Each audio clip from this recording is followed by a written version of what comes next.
Good afternoon. I'm still reporting on Russia.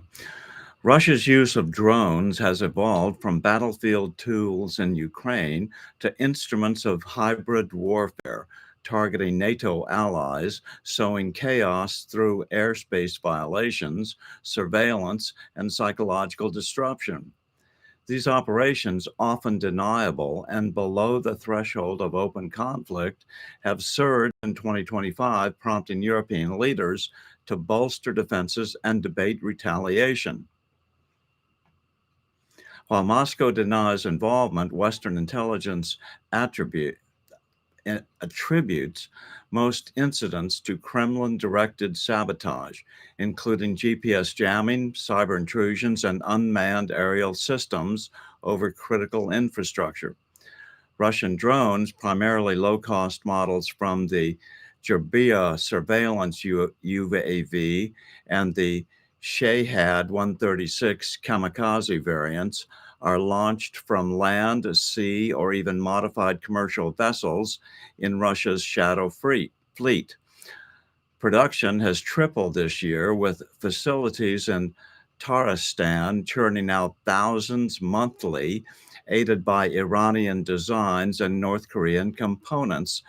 In Europe, they serve reconnaissance, testing response times, and eroding public trust, often over airports, power grids, and military sites.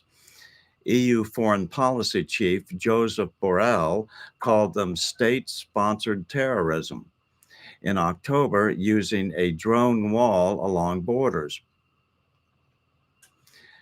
Key 2025 incidents highlight the pattern.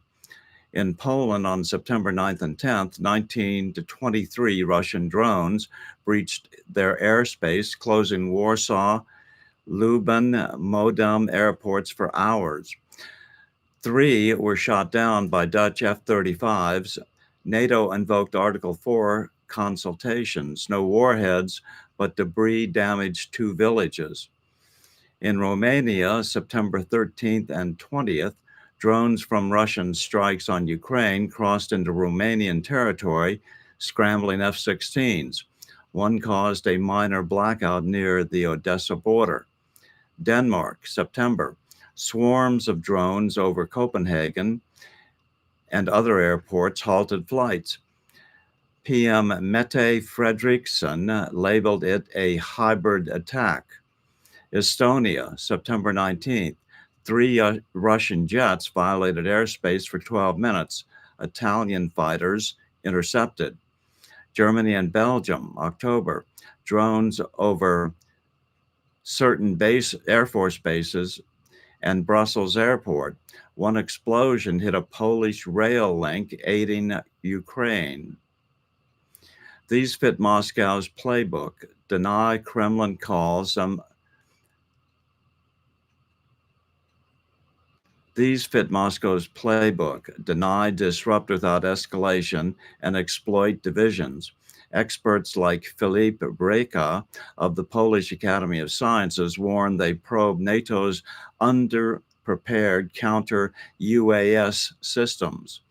Responses include EU sanctions on drone suppliers, which are Iran and North Korea, and joint exercises, but calls grow for offensive cyber retaliation against Russian production sites. Recent French submarine incident. On December 4th, 2025, five unidentified drones described as large military specification models breached restricted airspace over France's Ile-Longue naval base in Brittany, home to the nation's four Triumphant-class nuclear ballistic missile submarines. The base on the Corzon Peninsula near Brest anchors France's sea-based nuclear deterrent, with at least one submarine always on patrol. Around 7:30 p.m. local time, sensors detected the drones flying low over the facility. Marine infantry activated counter-UAS protocols, deploying electronic jammers, not firearms, to neutralize them.